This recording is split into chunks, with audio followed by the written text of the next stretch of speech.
Today we're back in my closet and I wanted to go over some products that you should buy and some products that you should probably avoid. And by should, I mean that kind of depends on each person because with investing, obviously you want to make the most money you can, but with investing, also people collect. And that's kind of like me. I don't always invest into the into the best investment opportunities. Sometimes I just buy products because I like them. And that's just kind of different from investing. But other than that, there definitely are products out there that you shouldn't really invest in because at the end of the day, you're not going to get the returns that you could get with other products. So today, I kind of want to briefly go over, just vaguely cover some things that you should think about when buying different products. I'm not going to go super into detail with all the data and all that stuff, maybe another day. But I just want to go over kind of some pros and cons about some products that you might be buying, and I guess you can decide what you want to do.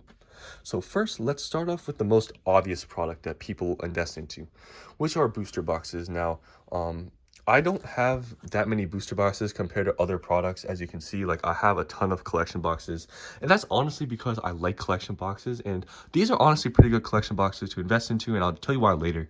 But mainly people invest into booster boxes, and I'll tell you kind of why, some pros and cons about booster boxes. And honestly, there's not many cons.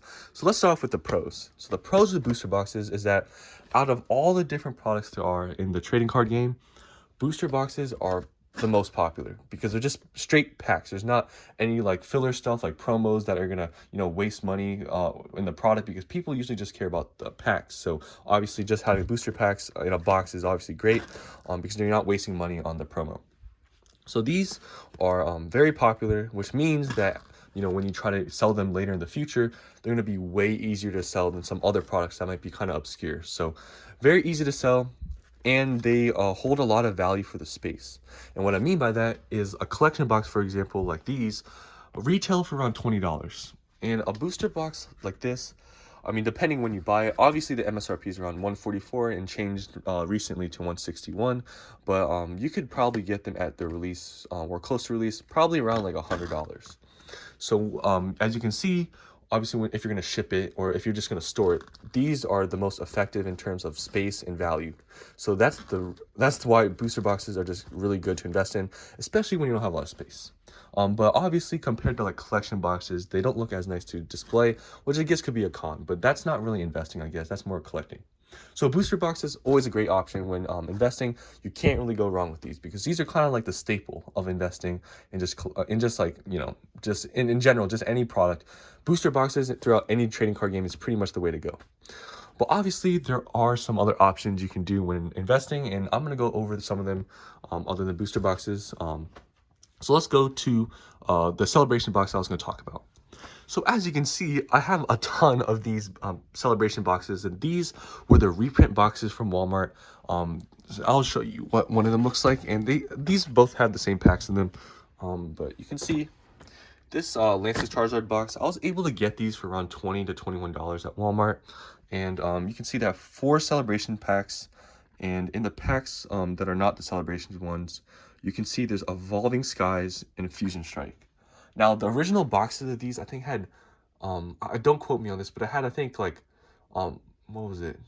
Was it Vivid Voltage and something else, or Darkness Ablaze? I don't know. They weren't very popular packs, but this has Evolving Skies in it. Each one has Evolving Skies, Fusion Strike, and 4 celebration packs. And I was able to get these for around $20 to $21.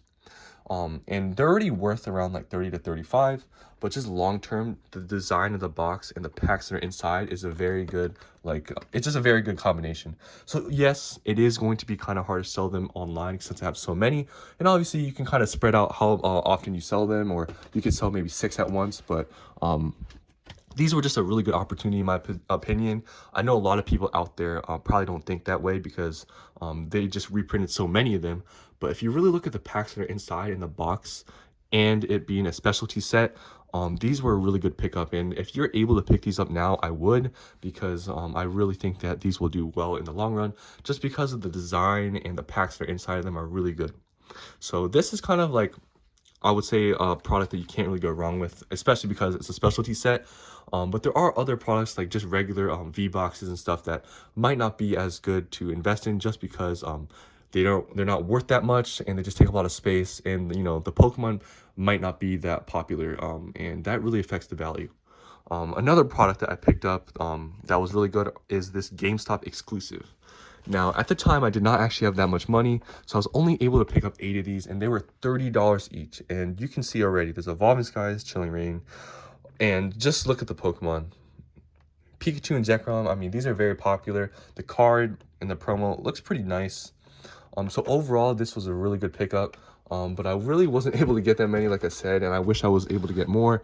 But yeah, these are boxes that, you know, if you were able to pick them up at the time for the price, it was kind of a no-brainer.